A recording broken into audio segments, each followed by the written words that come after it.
Welcome to Jermaine_TV, and let's dive into another story.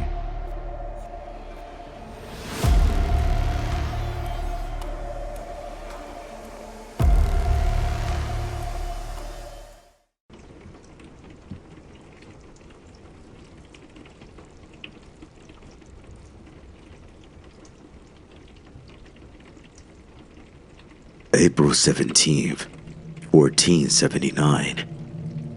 It has been a long journey, but at last our company of settlers have found the lands we have been searching for.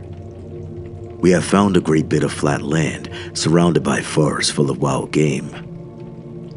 In the distance are the mighty Carpathian Mountains, which shall help bless our people with rain. The soil here is fertile and perfect for our farming needs.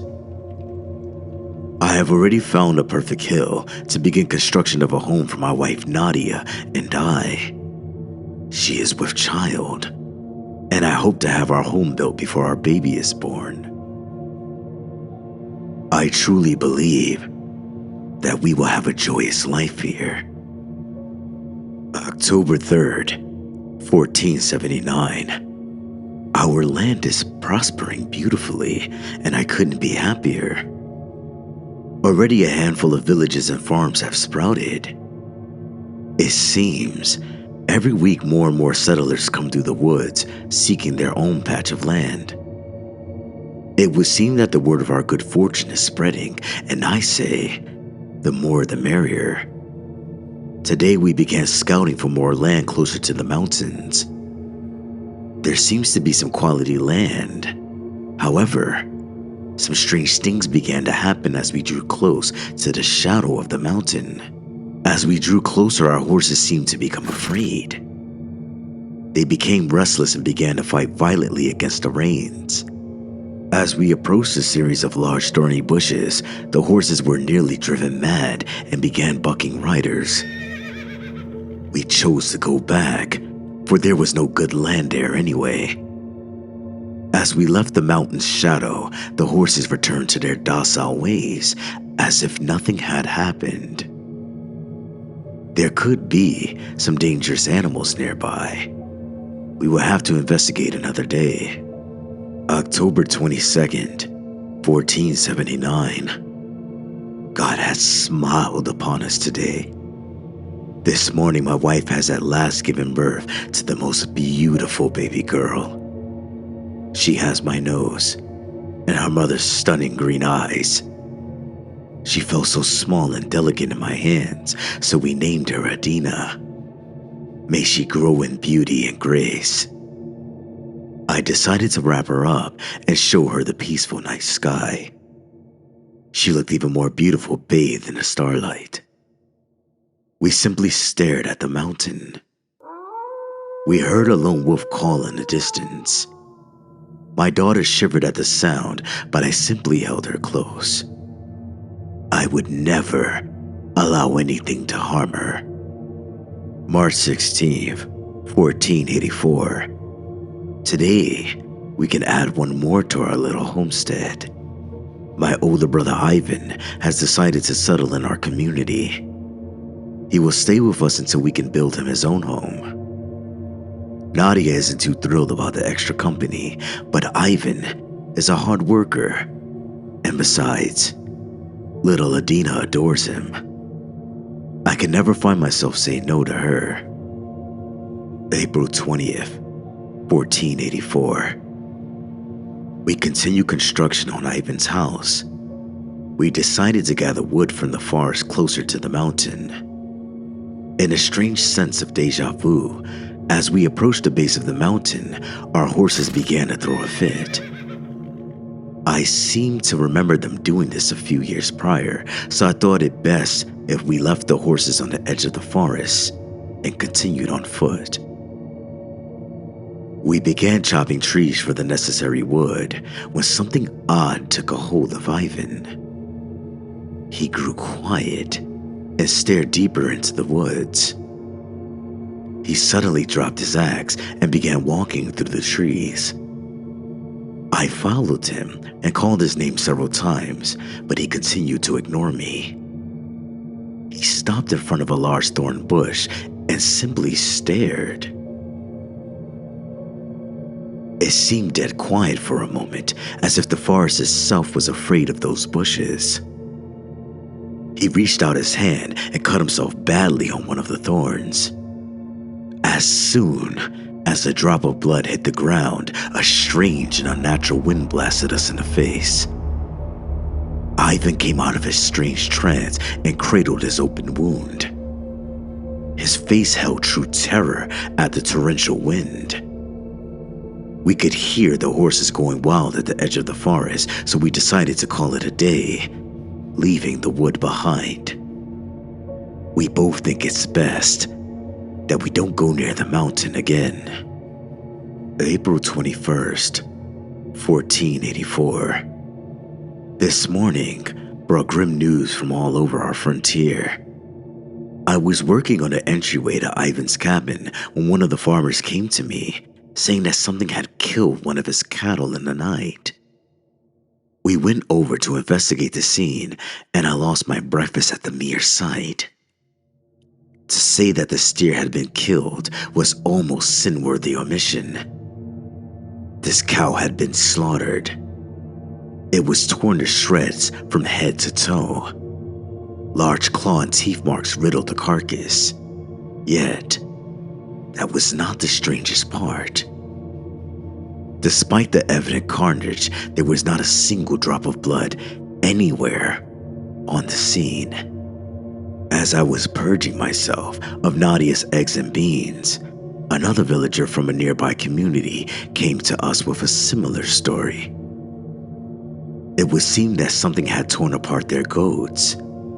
I didn't dare visit the scene, but he told me enough to know that it had been done by the same creature. Before lunch, which I could not even look at, people from 2 other villages came with the same stories of livestock obliterated overnight. It was clear that there was some sort of feral animal in our midst. I know that we have heard the howls of wolves in the distance at night, but I've never seen wolves do anything like this before. We're going to set traps near our stables and organize hunting parties starting tonight. We have agreed that until this beast is caught, we must keep the livestock that remains locked up tight after nightfall. May 12, 1484. It has been over 3 weeks since we have begun hunting for the beast that stalks us, and we have turned up nothing. What we find even stranger is that the forests, which were always full of game, are now seemingly devoid of life. We don't know if our mystery animal has turned on them since it can't feed on our livestock, but it has us worried. What is even worse has been the drought. Ever since the day of the slaughter, the rains have stopped. Our crops are dying and we have no idea what to do. Ivan rode out earlier today and came back to tell us that beyond our borders, the rain falls heavy. It is as if these lands that have blessed us these many years have turned a curse on us. May 17th, 1484. It would seem that the misfortune that has plagued our community as of late has gotten worse. Last night, Ivan went out to smoke his pipe as we forbade him to do so in the house with Adina. This morning we found his bed was not slept in. We looked around the property for him, and what we found was beyond horrific. We found him dead on the doorstep of the barn, his hand holding the door handle tight. His throat had been violently slashed by some predator, and his body seemed to be missing a great deal of blood, despite none being found at the scene. I know in my heart that this was the same mysterious beast that killed our livestock and has now moved on to new prey. All the villagers have armed themselves, and we have reinstated the hunt. I pray we can find whatever did this so that my brother's soul may know peace. May 19th, 1484. We buried Ivan today. The service was short, but very sweet.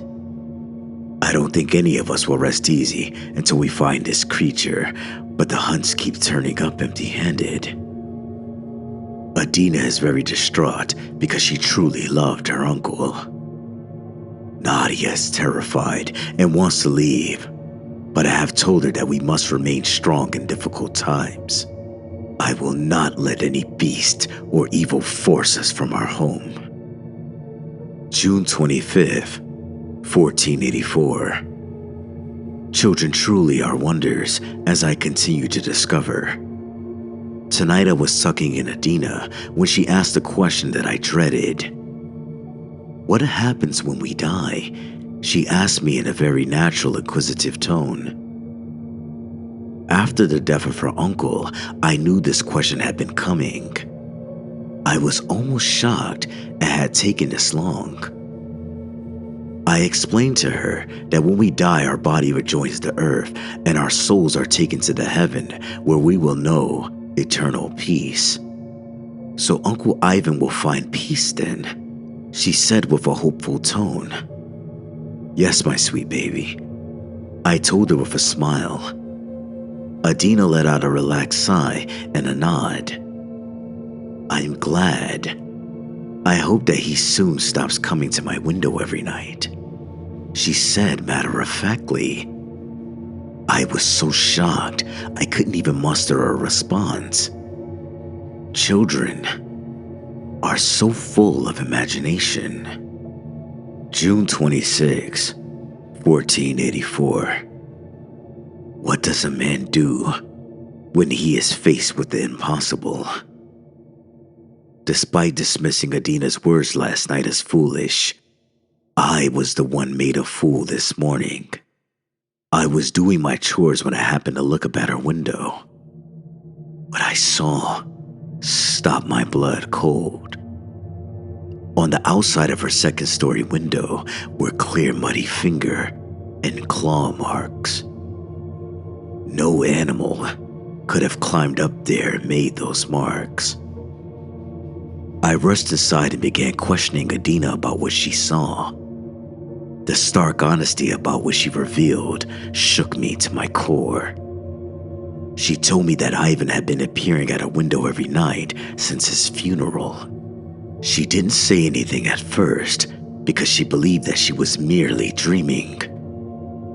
Soon after, he began appearing before she had gone off to sleep, and she knew he was real. I asked her what it was that he wanted. She said that he asked in different ways, but it was always the same request. May I come in? I asked if she ever said yes, but she merely broke into tears and shook her head. I held her as she cried and sobbed about how afraid she was. I tried to comfort her, saying that it was all in her head, but with those marks on her windows, I didn't believe it myself. I went to our local priest, Father Darius, and told him the story. He grew pale and quivered slightly, but insisted that the two of us exhume the body immediately. The two of us grabbed our shovels and began the long job of digging up the coffin. Neither of us said a word as we worked, and I could see that the father was afraid. He kept giving nervous glances at the position of the sun. At the time, I assumed that he must have had other appointments, but I now know different. It took hours, but finally we removed the coffin from the ground. I found it odd that despite the summer heat, the coffin was unnaturally cold. Father Darius placed his hands on the cold wood and his eyes shot up in shock. He advised me to bring it into the church quickly and discreetly. We brought the coffin inside and I undid the lid. What we found stole the breath from both of us. The body, which had been dead for over a month, was in perfect condition. The skin had grazed slightly, but other than that it looked fresh. There had been no decay or rotting, not even an odor. I looked at Darius, who signed the cross, and began backing up from the body in terror. He looked at me and motioned me to sit down. What he told me next will forever be burned on my memory. I know this will be hard for you to believe, my son. I wish I didn't believe myself, but the evidence is right in front of us. Your brother is no longer a member of the living, but unfortunately, he is not dead either. Ivan was killed by a creature, this we all knew, but not by any beast made by our Lord.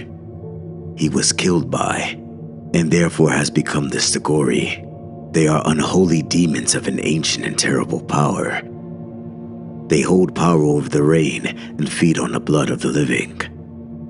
In the back of my mind, I have felt their presence here, but I didn't want to believe it. Now looking at your brother's corpse, I am forced to face reality. Our coming here has awakened a terrible curse. We have awoken the living dead, and they will hunt us for the rest of our days. I listened to the father in quiet shock.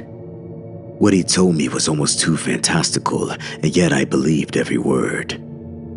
I asked him about Ivan, and he explained that every night at sundown, he will rise from his grave to seek the blood of the living. Since we were his family, he would hunt and torment us first. The Stagori fed on misery as much as blood, and he would make us suffer before the end. That was unless we put him at peace here and now.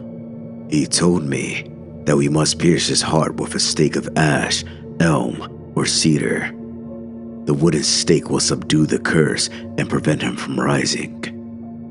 Then we would have to remove his head with a silver blade and place the corpse back in the coffin face down so the cursed soul would return to the underworld instead of the earth. With a heavy but strong heart, we set to our work, and before the sun had set, we had performed the grisly deed. Setting Ivan in his new grave seemed to lift the great weight off my shoulders. I knew in that instant that he was finally at peace. As we shoveled the final bit of dirt over the body, a strange occurrence took place. With the sun shining down and barely a cloud in the sky, a heavy rain began to fall.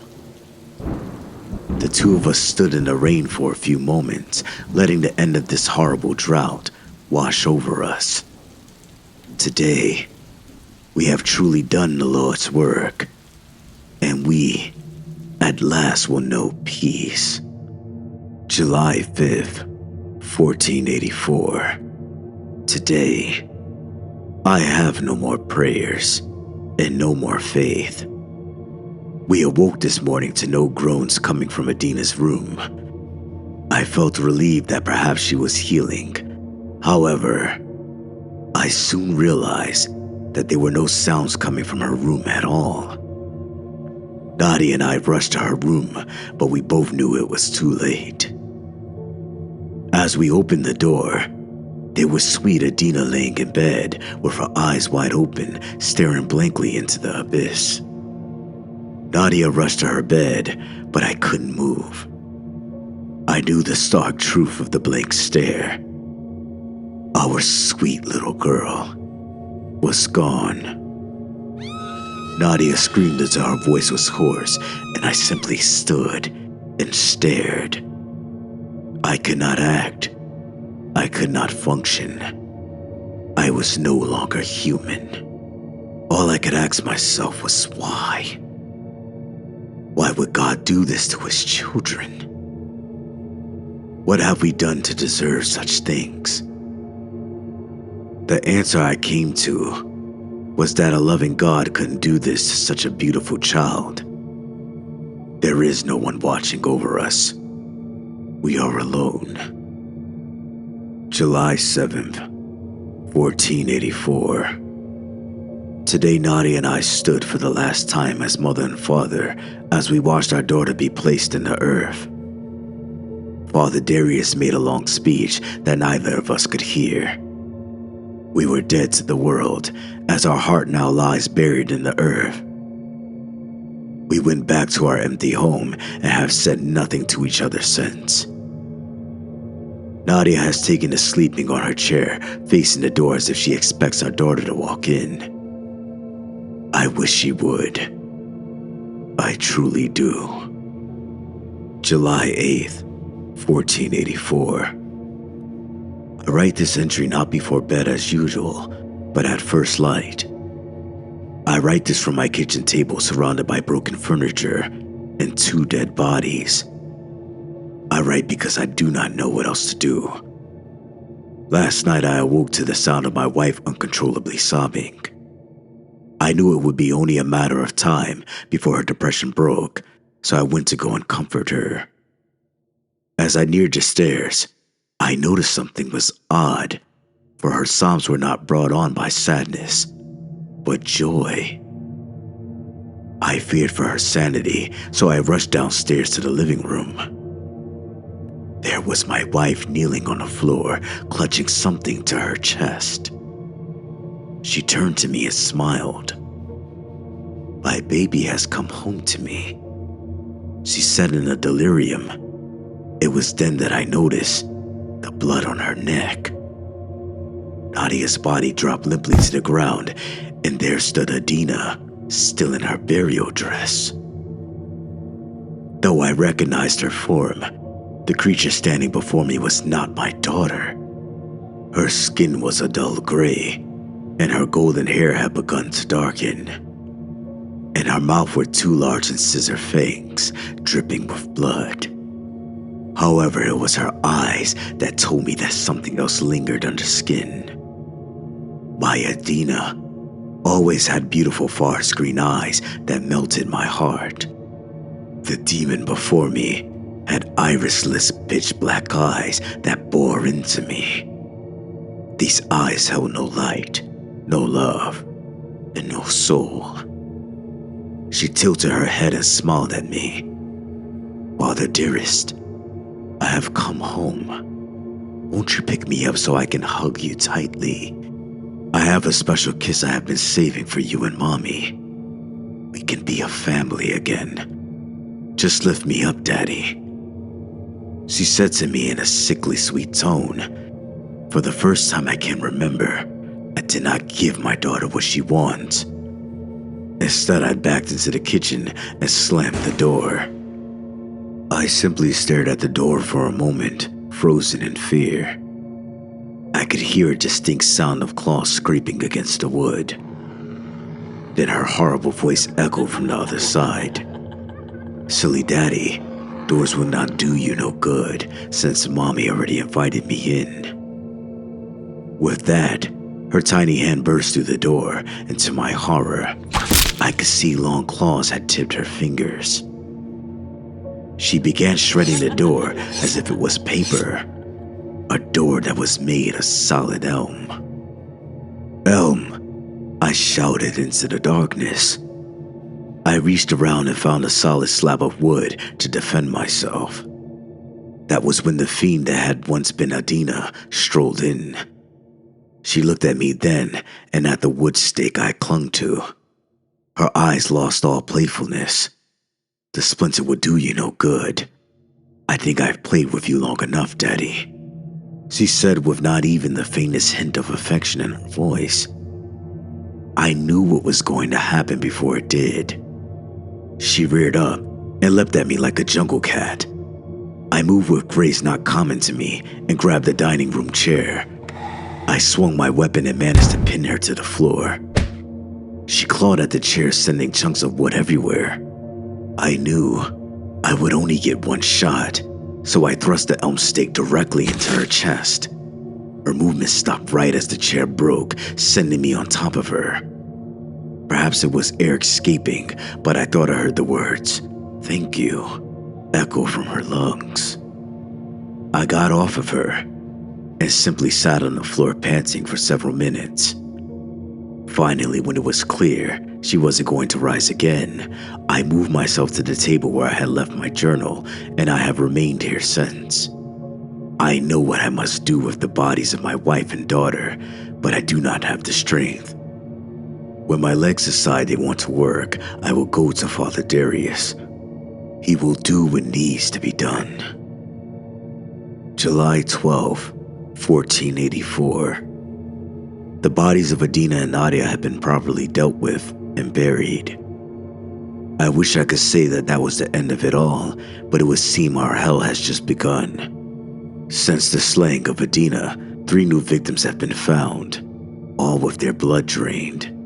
Father Darius has seen to the proper arrangements, but no funerals will be held. We have lost our taste for them. The secret is out, and all of the villages are aware of the evil that plagues these lands. As a precaution, we have initiated a mandatory curfew for all villagers, and no one is to be outside after dark. I pray to what I do not know, but I pray that it will be enough. July 20th, 1484. Despite our best efforts to protect ourselves, this evil has proven to be relentless. At night, I lie awake listening to the sounds from outside. I can hear these creatures crawling across our rooftops and walls. It would seem as though they are aware that we can hear them, and they relish it. I have boarded my windows, but I can hear them whispering in the dark. They whisper to be let in at all hours of the night. The fiends know our weaknesses and continue to use them against us. They take on the voice of my wife, asking why I didn't rescue her. They whisper as Adina's sobbing and asking why I hurt her. Sleep has become next to impossible, and every night those whispers become more and more tempting. It is not me alone that they torment throughout the night, but all of the villagers. Last night, a mother came out of her home holding her newborn infant in her arms. She offered it as a sacrifice to make the whispers stop. Thankfully, her husband and brother were able to drag her inside before the beast could pounce on her. We have sent out daily hunting parties trying to find these creatures' lairs. However, none have returned from the shadow of the mountain, and willing volunteers are dwindling.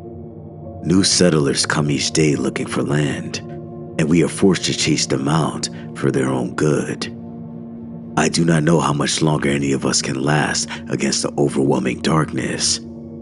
Hope dies a little more each day. July 26, 1484.